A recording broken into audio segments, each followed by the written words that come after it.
नमस्कार मित्रांनो, स्वागतम घरोघरी मातीच्या चुली या मालिकेच्या आजच्या भागामध्ये आता ऋषिकेश आणि जानकी दाराशी येतात. अगदी धुमधडाक्यात त्यांचं स्वागत होतं. तर आता सुमित्रा मोठ्या मनाने ऋषिकेशला म्हणते की ऋषिकेश, अरे तू जानकीला घेऊन आतमध्ये अगदी आनंदाने गृहप्रवेश कर. तेव्हा मात्र आता ऋषिकेश मुद्दाम सर्वांसमोर नाही म्हणतो.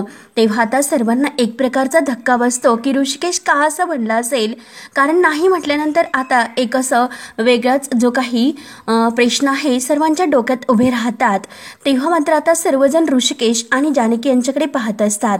तर जानकी आपल्या ऋषिकेशकडे बघते. तेव्हा आता ऋषिकेश सुद्धा मोठ्या मानाने म्हणतो की हे बघा, ज्या घरामध्ये माझ्या बायकोच्या हाताला धरून तिला घराच्या बाहेर काढलं होतं, आज त्याच घरामध्ये मोठ्या मानाने मी तिच्या हाताला धरून पुन्हा गृहप्रवेश करतोय. त्यामुळे असं नाही जायचं बायको, अगं घरात जायचं तर अगदी शानसे जायचं.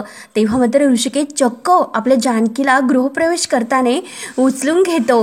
तेव्हा आता सर्वांना एक प्रकारचा वेगळाच आनंद होतो. परंतु जानकी तर इतकी खुश असते आणि ऋषिकेश तिला उचलून घेतो. सगळं मुळशी गाव आज आनंदाने नाचत असतं. तेव्हा मात्र आपले आदेजी सर म्हणतात की ओवी, अगं ते म्हणतात ना सच्चे का बोल बाला, तर ओवी म्हणते की हो, झुटे का मुह काला. तेव्हा सर्वांना एक प्रकारचं अगदी हसू येतं. सर्वजण टाळ्या वाजवतात. तेव्हा सर्वांना एक प्रकारचा आनंद होतो. आपले सौमित्र आणि अवंतिका सुद्धा खूप खुश असतात. त्यानंतर मात्र आता जेव्हा दारात येतात तेव्हा आता ऋषिकेश जानकीला खाली ठेवतो आणि आता जानकी आणि ऋषिकेश यांच्या चेहऱ्यावर एक असा वेगळाच आनंद असतो. त्यानंतर आता सुमित्रा अगदी मोठ्या मानाने पुढे येते आणि आपल्या जानकी आणि ऋषिकेश यांच्या म्हणजे वरून ती भाकरी आणि तुकडा ओवाळून टाकते. त्यानंतर आता अगदी प्रेमाने त्यांची दृष्ट सुद्धा काढते. तर आता आपल्या बाबी अक्का आहे ना, तर बाबी आत्या पुढे येतात आणि ते जे काही जल आहे तर जे जल अर्पण करतात. त्यानंतर आपल्या जिजी अक्का असतात तर त्या पुढे येतात अगदी ते आणि फुलांनी अगदी सजलेलं निरंजनीचं ताट घेऊन आणि त्यांना हळदी कुंकू लावतात आणि त्यांचं औक्षण करतात. जिजी अक्का म्हणतात की आत या, तर नित्या धावतच येते. तिच्या हातामध्ये ते आता अगदी धान्याने भरलेलं माप असतं आणि ते आता जानकीला पुन्हा एकदा ओलांडायचं असतं. नित्या म्हणते की थांबा थांबा आणि आता दारात त्या उंबऱ्यात तिथे माप ठेवते आणि जानकीला ते माप ओलांडून आत यायला सांगते. त्यावर आता सुमित्रा म्हणते की हो आत या. तर लगेच सुचित्रा ताई म्हणतात की थांबा, अहो थांबा ना, आम्ही इतकं ढोल ताशा मागवला, अगदी धूमधडक्यात अगदी गावावरून इतके आता इथपर्यंत घरापर्यंत मिरवणूक काढली, मग आणि तसंच त्यांना आतमध्ये बोलावतात का? जिजी अक्का म्हणतात की हो, तुम्ही तर त्यांना उखाणा न घेताच आतमध्ये बोलावणार आहात का? तेव्हा आता सुचित्रा ताई म्हणतात की चला दोघांनी सुद्धा उखाणा घ्या. मी तुमची आई सुद्धा नाही आणि सासू सुद्धा नाही, त्यामुळे तुम्हाला उखाणा घ्यायला सांगण्याचा पूर्ण अधिकार माझा आहे. त्यामुळे चला बरं, घ्या बरं उखाणा. तेव्हा अवंतिकाला इतकं छान गोड हसू येतं. तेव्हा तर ऋषिकेश तर तयारच असतो. ऋषिकेश छान असा उखाणा घेतो. कष्टाला नाही घाबरत मुळशीचा हा रुबाबदार पहिलवान, इकडचं जग तिकडे करेल पण जपेल माझ्या जानकीचा मान. तेव्हा आता सर्वजण टाळ्या वाजवतात आणि ऋषिकेशचा उखाणा सर्वांना आवडतो. तर नित्या म्हणते की वाव, आणि जानकी तू सुद्धा एक तोडीच उखाणा होऊन जाऊन दे. तेव्हा आता आपली जानकी सुद्धा एक छान असा उखाणा घेते की आनंदाच्या झाडाला सुखाची फुलं, घरच्या अंगणामध्ये अधीर झाली पाऊलं, दारातील तुळस पुन्हा भरून येईल, हक्काची माणसं हीच माझी कमाई, सासर माहेर माझं एक आणि सगळ्यांना नमस्कार करते मी वाकून. आता ऋषिकेश रावांसोबत पुन्हा एकदा गृहप्रवेश करते. रणदिव्यांची थोरली सून आणि ऋषिकेशच्या हातामध्ये हात देऊन ती आता गृहप्रवेशाचा हा एक छान उखाणा घेते. सर्वांना जानकीचा उखाणा खूप असा आवडतो. सर्वजण टाळ्या वाजवतात. अगदी आपल्या सुमित्राचे आणि नानांचे डोळे तर भरूनच येतात. त्यावर आता सुमित्रा मोठ्या मानाने म्हणते की जानकी आणि ऋषिकेश या आपल्या घरामध्ये पुन्हा एकदा मोठ्या मानाने पाऊल टाका. तेव्हा आता सनया वाजल्या जातात. चौघडा फुलतो. सनईच्या आवाजामध्ये आपली जानकी पुन्हा ते अगदी माप भरलेलं आहे ते ओलांडते. डोळे भरून येतात आणि जेव्हा तिने ऋषिकेश आणि ओवी यांच्यासोबत घर सोडलं होतं ते क्षण आता आपल्या जानकीच्या डोळ्यासमोर येतात आणि तिचे डोळे अगदी आनंदाने आज भरून येतात. तेव्हा आता आपली जानकी ऋषिकेशच्या हाताला धरते आणि जे काही हळदी कुंकवाची ती पाणी असतं तर त्यामध्ये आपली पाय बुडवते आणि लक्ष्मीच्या पावलांनी एक आता विठू आणि रखुमाई आतमध्ये प्रवेश करते आणि त्यासोबत आपली ओवी असते. आणि आता हे जे काही त्रिकोणी कुटुंब आहे तर ते आपल्या घरामध्ये इतक्या वर्षांनी मानाने परत येतं. सर्वांना एक वेगळाच आनंद होतो आणि सर्वांचे डोळे अगदी जानकीने घरात पाऊल ठेवल्यानंतर भरून येतात. अगदी नानांचं अंतकरण अगदी भरून येतं. सर्वजण नानांकडे पाहत असतात. नानांना इतका आनंद होतो कारण आपले जानकी आणि ऋषिकेश परत हक्काने या घरात आलेले असतात. दोघेही घरात येतात आणि दोघेही आता खाली वाकून आपल्या घराचं दर्शन घेतात. जेव्हा जानकीने घर सोडलेलं असतं तेव्हा सुद्धा जात्याने तिने उंबऱ्याचं दर्शन घेतलेलं असतं. तेव्हा त्या क्षणाची प्रत्येक वेळोवेळी आपल्या जानकीला आठवण होत असते आणि आज मात्र त्याच ताट मानेने ती पुन्हा आपल्या घरात हक्काच्या घरात येते. घराला नमस्कार करतात परंतु जानकीचे आणि ऋषिकेशचे डोळे अगदी भरून आलेले असतात. जानकी अगदी आपलं घर आहे तर ती चहूबाजूनी अगदी डोळे भरून बघत असते. प्रत्येक घराघरात तिच्या आठवणी दडलेल्या असतात. आपली जानकी दाराशी येते तर आपली अंगणातील तुळस सुद्धा आज मात्र खुललेली असते. तिने सुद्धा आनंदाने आपल्या जानकी आणि ऋषिकेशचं स्वागत केलेलं असतं. जानकी आणि ऋषिकेश एकमेकांकडे पाहतात आणि एकमेकांच्या मिठीत येतात. अगदी खुश असतात. ऋषिकेश आपल्या ओवीला सुद्धा जवळ घेतो. आज त्रिकोणी कुटुंब इतकं खुश असतं एकमेकांच्या मिठीमध्ये येऊन. सर्वजण आता त्यांचा हा आनंद अगदी डोळे भरून बघत असतात. सर्वांना आपल्या जानकी, ऋषिकेश आणि ओवीचं खूप असं कौतुक वाटत असतं. आता जानकी आणि ऋषिकेश तेथे सोप्यावर बसतात तर जिजी अक्का, बाबे आत्या, आपली नित्या, अवंतिका, सुचित्रा ताई आणि सुमित्रा ह्या आता पुढे येतात आणि आपल्या जानकी आणि ऋषिकेशचं अगदी त्या जे काही निरंजनेने भरलेलं ताट आहे तर अगदी धूमधडाक्यात त्यांचं औक्षण करतात. प्रत्येक जण एकत्र येऊन आता त्यांना ओवाळतात. जानकी डोळे भरून त्यांच्याकडे बघत असते. आपल्या जानकीचं रूप आज एक काही वेगळं दिसत असतं. अगदी सीतामाई जशी आपली दिसते तशी आपली जानकी आज अगदी आनंदाने ओसंडून जात असते. ती अगदी प्रेमाने आपल्या सुमित्रा आईकडे पाहते आणि सर्वांचा तो प्रेम आणि ते जे काही आपुलकेपणा आहे तो बघून तिला खूप असा आनंद होतो. आणि आपल्या ऋषिकेशला सुद्धा आपली अवंतिका सुद्धा आपल्या जानकीच्या पावलावर पाऊल ठेवून आलेले असते. तिचं सुद्धा मन अगदी खूप असं छान असतं. आपल्या जानकीचं अगदी आनंदाने ती स्वागत करते. सुमित्रा आईचे डोळे भरून येतात तर अवंतिका तिला सावरते, तिला समजावते. अगदी लक्ष्मी नारायणाचा जोडा बघून सर्वांना आनंद होतो. तर सुमित्रा आता मोठ्या मनाने नानांना म्हणते की आओ, माझा लक्ष्मी नारायणाचा जोडा पुन्हा आज घरी आला हो. देव आपल्या पाठीशी आहे तो. तेव्हा मात्र जानकी म्हणते की हो आई, देव तर आपले नक्की पाठीशी आहेत परंतु माझ्या हक्काची लाख मोलाची ही माणसं माझ्यासाठी इतकं प्रेमाने धावून आली तो. म्हणून जिजी अक्का, बाबी आत्या, नित्या या सर्वांचं अगदी जानकी अगदी तोंड भरून कौतुक करते.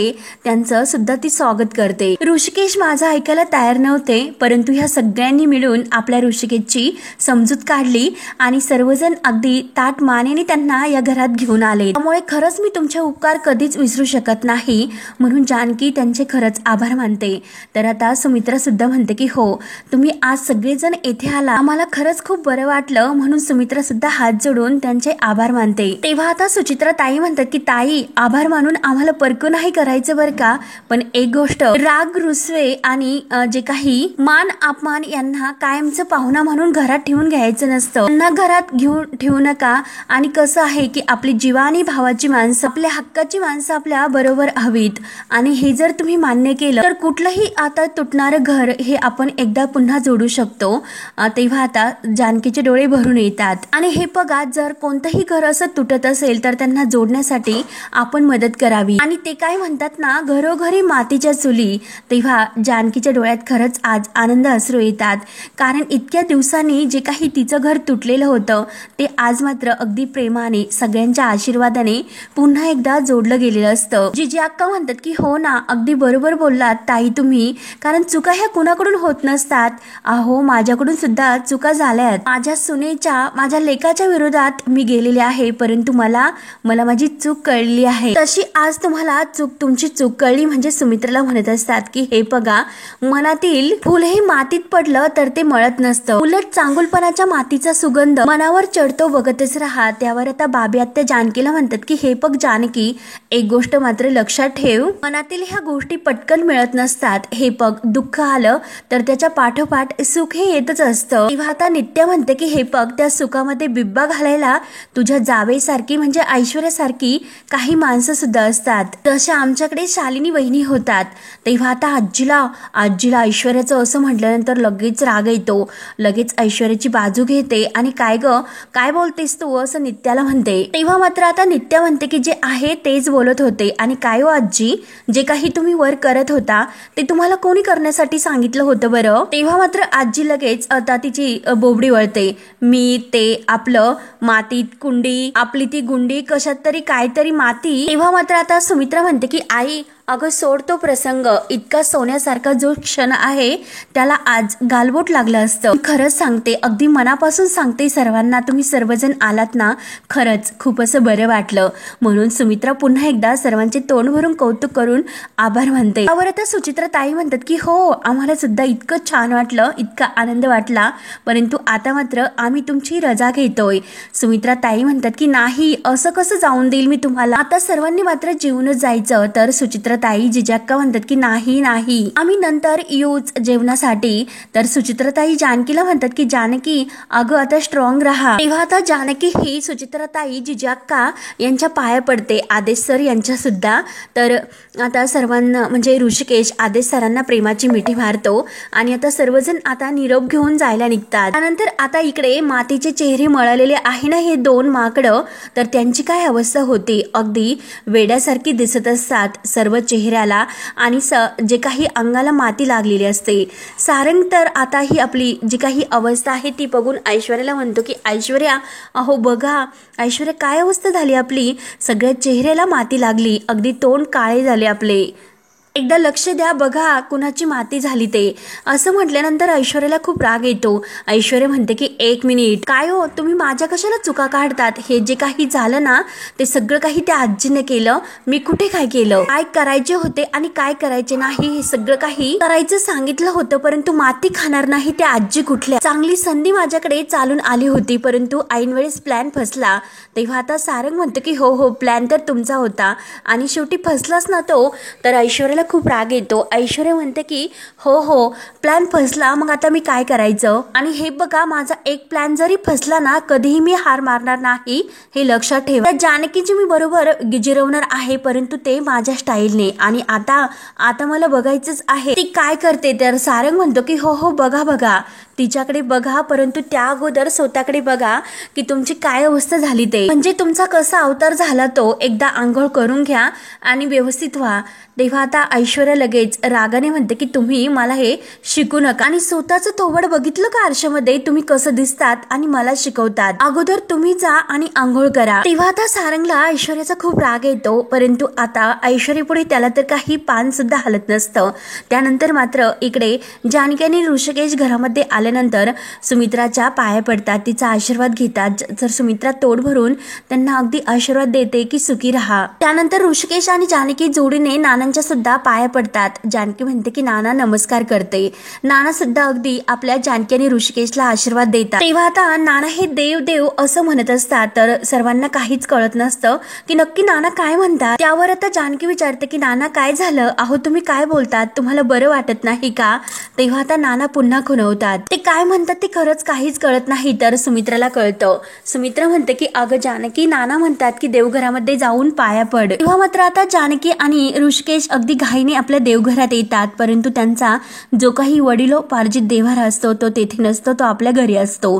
तेव्हा आता जानकी म्हणते की तो आपला जो वडिलोपार्जित देव्हारा आहे तो लवकरच आपण आपल्या घरी आणूयात. तेव्हा जानकी आता आणि ऋषिकेश मनोभावने देवाला हात जोडतात आणि जानकी म्हणते की देवा हे बघ, अरे तुझ्या आशीर्वादानेच परत मी या घरामध्ये येऊ शकले, खरंच देवा तुझे खरंच खूप असे आभार, परंतु अजूनपर्यंत माझी लढाई ही संपलेली नाही. मी नानांना ढकललं असा खोटा आरोप माझ्यावर आहे, तो आरोप मला पुसून काढायचा आहे. माझं घर पुन्हा मला अगोदर सारखं करायचं आहे देवा. म्हणून ऋषिकेश आणि जानकी देवाच्या हात जोडून पाया पडतात. इकडे मातीने डबडब झालेली ऐश्वर्या लगेच म्हणते की हे घर मी कधीही अगोदर सारखं नाही होऊन देणार, कधीही नाही. आणि आरशासमोर येऊन उभी राहते. आपला जो काही चेहरा आहे मातीने डबडबलेला त्याच्याकडे पाहून हसते आणि अगदी खोशून म्हणते की मला तर असं वाटलं होतं की सगळं काही माझ्या मनासारखं घडतंय आणि हा खेळ मी जिंकले, पण नाही, हा खेळ तर जानकी जिंकली आणि लगेच मध्ये आली माझे पाय खेचण्यासाठी, माझ्या चुका दाखवायला या घरामध्ये ती परत आली. म्हणून ऐश्वर्याचा खूप असा जळफळाट होतो. बरं ठीक आहे ऐश्वर्या, जानकी तू या घरात तर आली, मग जरा आराम कर, आनंद घे काही दिवस, सुखाने या घरामध्ये राहा, परंतु काहीच दिवस, कारण एक असा मोठा खेळ मी आता तुझ्यासोबत पुन्हा एकदा खेळणार आहे. एवढा मोठा खेळ मी खेळणार आहे की या घरात तू परत आल्याबद्दल तुला हे बक्षीस. ऐश्वर्या कधीही सुधरत नसते, तिच्या मनात जे काही आहे ना ते सगळं काही अगदी सुरूच असतं. त्यानंतर आता जानकी आणि ऋषिकेश देवघरामध्ये दर्शनच घेत असतात देवाचे, तर लगेच नाना हे जोरात जानकी असं ओरडतात. तर जानकी म्हणते की नाना का ओरडतात, म्हणून घाईने बाहेर येतात.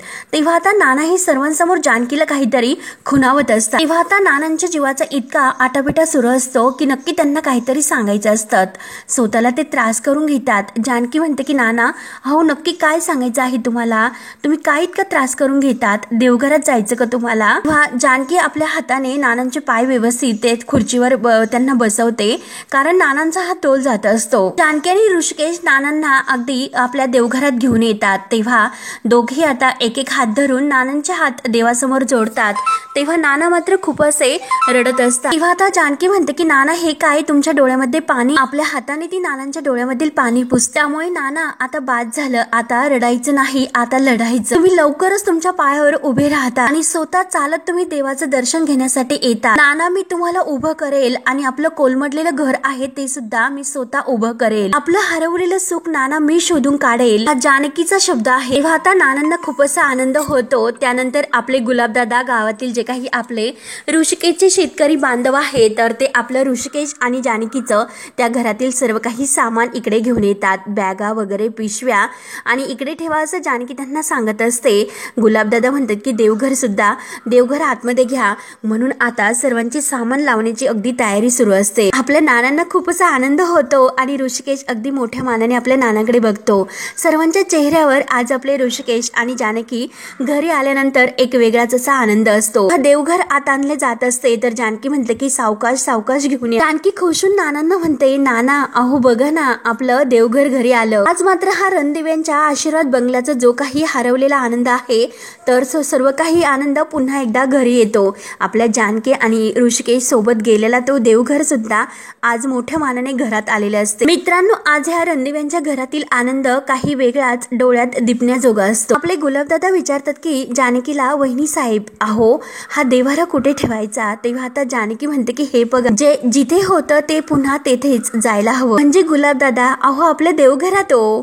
आता गुलाबदादा आणि ते सगळे काही मित्र कंपनी आपले शेतकरी बांधव आपल्या हाताने धरून देवघर घेऊन जायला देवघरात ठेवायला निघतात.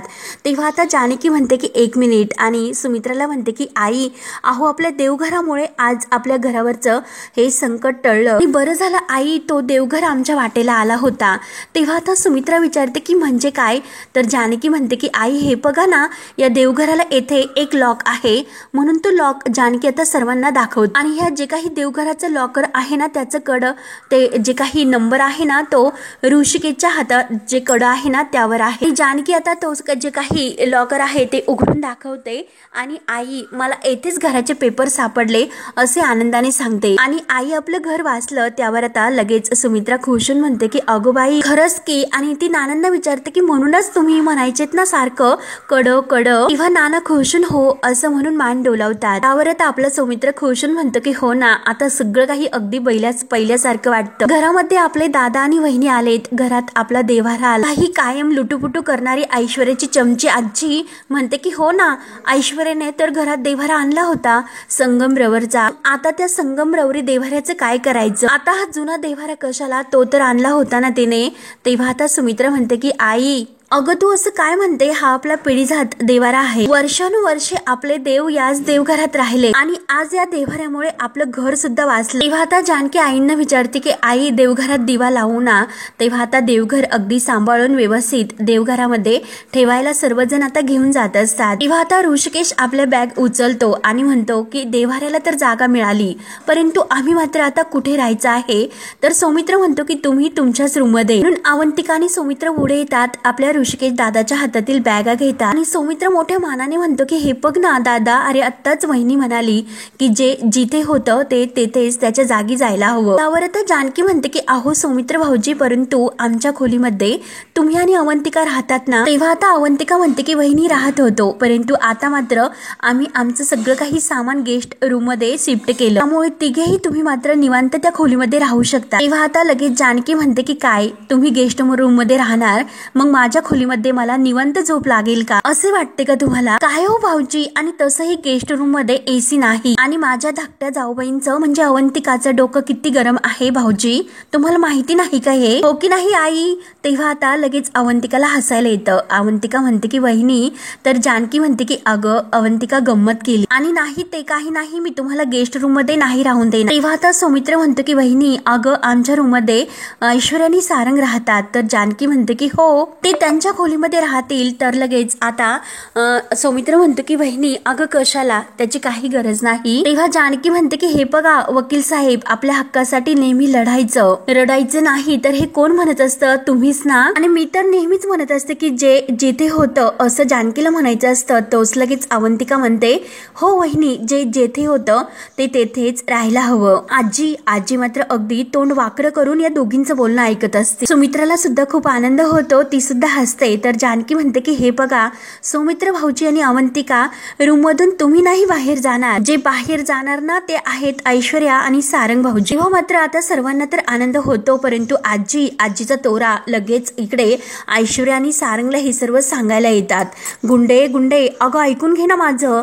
तर ऐश्वर्या रागाने म्हणते की काय हो आजी, तुम्ही कशाला आलात आता इकडे? मी तुम्हाला काय सांगितलं होतं, जानकीच्या अंगावर माती टाकायला सांगितली होती. तुम्ही माती कुणाच्या अंगावर टाकली तर आमच्या अंगावर. तुम्हाला हेच करायचं होतं तर तुम्ही गच्चीवर कशाला गेला होता? खालीच उभं राहायचं आणि डायरेक्ट आमच्या तोंडावर माती फेकायची होती. तेव्हा आजी म्हणते की अगं मी तुला काय सांगते ते ऐकून तरी घे. ऐश्वर्या म्हणते की मला आणि तुमचं आता काही ऐकायचं नाही, तुम्ही आमच्या खोलीतून प्लीज निघून जा. तर आजी म्हणते की आमची खोली, आणि हसते आणि म्हणते ही खोली आता तुमची नाही. तर ऐश्वर्या सारंग एकमेकांकडे बघता. आजी म्हणते की हे बघ आता ही खोली तुम्हाला अवंतिका आणि सौमित्र या दोघांना परत द्यावी लागणार आहे. तेव्हा ऐश्वर्या हे ऐकून म्हणते की चल हट, मी आमची खोली कोणाला नाही देणार, कळले ना तुम्हाला? त्यावर आता सारंग अगदी शांतपणे ऐश्वर्याला म्हणतो की ऐश्वर्या मला तर असं वाटतं आपण सामानाची बांधावण करायला घेऊया. ऐश्वर्या रागाने म्हणते की सारंग काय बोलतात? तर सारंग म्हणतो की माझं ऐकून घ्या प्लीज, तुम्ही रागावू नका. अहो ऐश्वर्या आपले ग्रह फिरले, आपण दिवस आपल्यावर वाईट आले, सगळ्यांच्या नजरेतून आपण पडलो, त्यामुळे आपल्याकडे आता कोणताही असा पर्याय दुसरा नाही. जे काही सांगतील ते आपल्याला ऐकावंच लागेल. तर ऐश्वर्या तोऱ्यात म्हणते की हे बघा ही ऐश्वर्या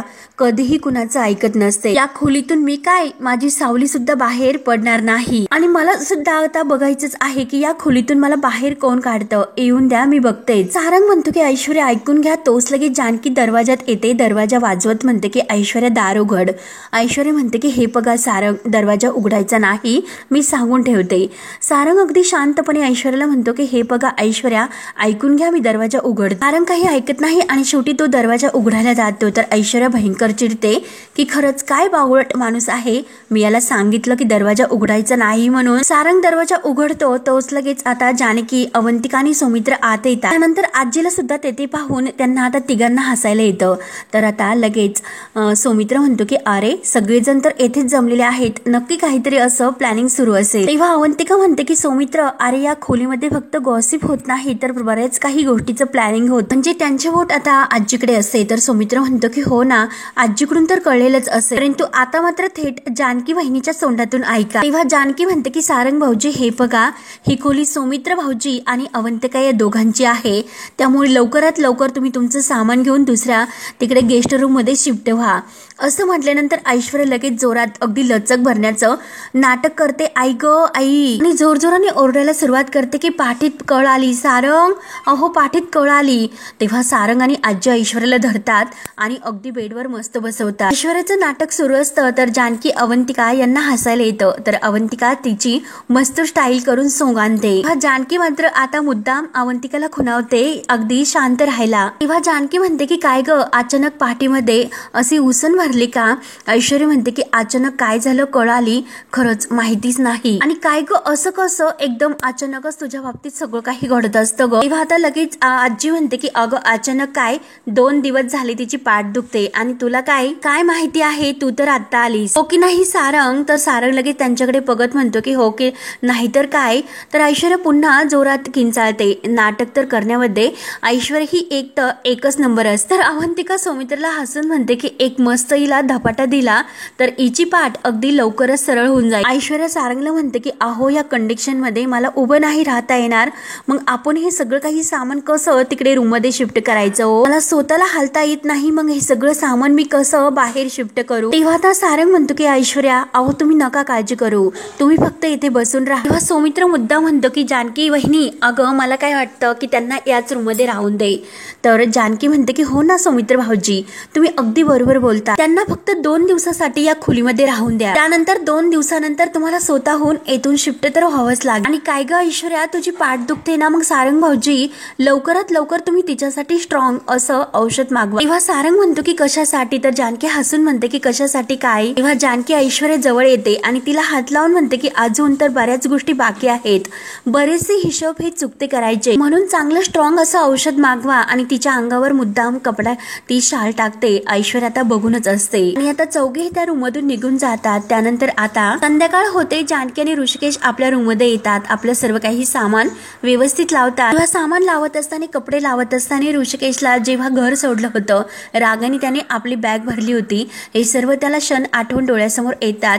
त्याच्या डोळ्यातून पाणी येतं. ओवी धावतच ऋषिकेश जवळ येते आणि बाबांना म्हणते की बाबा माझं सगळं काही आवरून झालं. आणि बाबा अहो खरंच मी आज खूप खुश आहे. त्यावर तर ऋषिकेश म्हणतो की का ग. तर ओवी म्हणते की कारण त्या घरामध्ये जागाच नव्हती सामान ठेवण्यासाठी, मी माझं सगळं काही सामान स्कूल बॅग मध्ये ठेवायचे, परंतु येथे मात्र मला माझी स्पेस मिळाली. आणि ती लगेच ऋषिकेशला मिठी मारते आणि थँक्यू बोलते. तेवढ्यात जानकी आता येते आणि तुम्ही दोघे जण येथे आहात का असं विचार. आणि जानकी आता सगळ्या रूमकडे त्या बॅगांकडे पाहते. तर अगोदर तिला येणे अगोदर ऋषिकेशने अगदी सगळं काही व्यवस्थित लावून चकाचक करून ठेवलेले असते, म्हणून तिला आनंद होतो. आणखी कोणी केले असं विचारते. तर ओवी म्हणते की अगं तू तर एकटीच काम करत असते, मग आम्ही सुद्धा तुला थोडीशी मदत केली. तेव्हा आता जानकी ओवीचा मस्त असा पापा घेते आणि हो ग माझी परिराणी खरंच किती हुशार झालीस ग तू. ऋषिकेशला म्हणते की बघितलंस का. आणि ओवीला म्हणते की अगं तुला आजी बोलावते, नाना आजोबा तुझी आठवण काढतात, जा बरं ते काय म्हणतात. ओवी धावतच जाते. तेव्हा ऋषिकेश विचारात पडतो. तर जानकी म्हणते की ऋषिकेश अहो ऋषिकेश काय हो कसला विचार करतात. तेव्हा आता ऋषिकेश म्हणतो की जानकी अगं कसं असतं काही आठवणी आपल्या डोक्यामध्ये इतकं घर करतात, काही केलं त्या आठवणी नाही जात. ऋषिकेश म्हणतो की जानकी अगं हे आपलं घर आहे, परंतु या घराशी ज्या काही आठवणी जोडल्या गेलेल्या आहेत आणि त्या घराशी सुद्धा, तेव्हा आता माहिती नाही की नक्की काय करू. तेव्हा आता जानकी म्हणते की मी सांगते, जेव्हा आपला मोबाईल हा अगदी स्टोरेज त्याचं भरलं जातं तर आपण काय करतो बरं. ऋषिकेश म्हणतो की मला माहिती नाही. आणि हे बघ अगं मोबाईल मध्ये स्टोरेज फुल झाल्यानंतर आपण काय करतो, नको असलेल्या गोष्टी डिलीट करतो बस, बाकी काही नाही. तेव्हा आता जानकी म्हणते की हो ना, मग मोबाईल मधील जे काही फोटोज व्हिडिओज स्टोरी ते डिलीट करतो जे नको आहे ते. तसेच आठवणीचं आहे की नको असलेल्या आठवणी आपण डिलीट करून टाकायच्या, स्वतःला सुद्धा एकदा रिफ्रेश करून बघ, तुम्हाला अगदी छान वाटेल. तेव्हा आता ऋषिकेशला हसायला येतं. तर जानकी म्हणते की हो बघितलेस का असलात ना आणि तुम्हाला नक्की पटलेलं दिसतं, म्हणून ती आता ऋषिकेशच्या हाताला धरते आणि त्याला बेडवर बसवते. आणि दोघे आता एकमेकांकडे बघून अगदी खुश होतात. तर हा भाग येथे संपतो. पुढील भागामध्ये इन्स्पेक्टर साहेब हे घरी आलेले असतात. तर ऋषिकेश आणि जानकी हे विचारतात की इन्स्पेक्टर साहेब तुम्ही इथे काय करतात. तर इन्स्पेक्टर साहेब म्हणतात की सारंग रणदिवे यांना अटक करायला आलेला, कारण आता ह्या फ्रॉडची जी काही केस आहे म्हणजे तो सावकार इन्स्पेक्टर साहेबांना तेथे घेऊन आलेला असतो आणि त्या केस खाली तो अटक करायला आलेले असतात. 5 करोडचं कर्ज घेऊन त्याने फसवणूक केलेली आहे. तेव्हा ऋषिकेश लगेच सारंगला धरायला जातो पोलिसांच्या ताब्यात देण्यासाठी. तर जानकी म्हणते की अहो ऋषिकेश तुमच्याच भावाला तुम्ही असं पोलिसांच्या ताब्यात देताल का. सारंगने घरात आणि घराच्या बाहेर खूप असे गुन्हे केलेले आहेत, म्हणून ऋषिकेश आपल्या सारंगला हाताला धरून घेऊन येतो आणि पोलिसांच्या ताब्यात देतो. तेव्हा सौमित्र हा कोर्टातून बेलचे पेपर्स घेऊन येतो, परंतु घरातून कोणाला तरी एकाला सोबत यावं लागेल असं म्हणते. तेव्हा आता लगेच आजी म्हणते की ऐश्वर्या जाईल ना. तेव्हा जानकी म्हणते की नाही ऋषिकेश जातील, परंतु आता ऋषिकेश म्हणतो की नाही, मी आता या अशा माणसाच्या सोबत नाही जाऊ शकत. म्हणून पोलीस आणि ते सावकारने जे काही केस ठोकलेले आहे तर सारंगला ओढत घेऊन जातात. सुमित्राला अगदी रडायला येतं आणि धक्का बसतो. तेव्हा आता ऋषिकेश म्हणतो की मी अशा लोकांसाठी काहीच करणार नाही. तर जानकी म्हणते की कोणीच जाऊ नका, मी जाईल. माझ्या घरासाठी मला एकटीला जरी उभा राहावं लागलं तरी चालेल, परंतु मी मात्र कुणाकडून अपेक्षा नाही ठेवणार. तेव्हा आता जानकी ऋषिकेशकडे बघत असते आणि सुमित्राला आता जानकीचा अभिमान वाटतो. मित्रांनो, पुढे काय होतं हे बघण्यासाठी चॅनलला नक्की सबस्क्राईब करत राहा. धन्यवाद.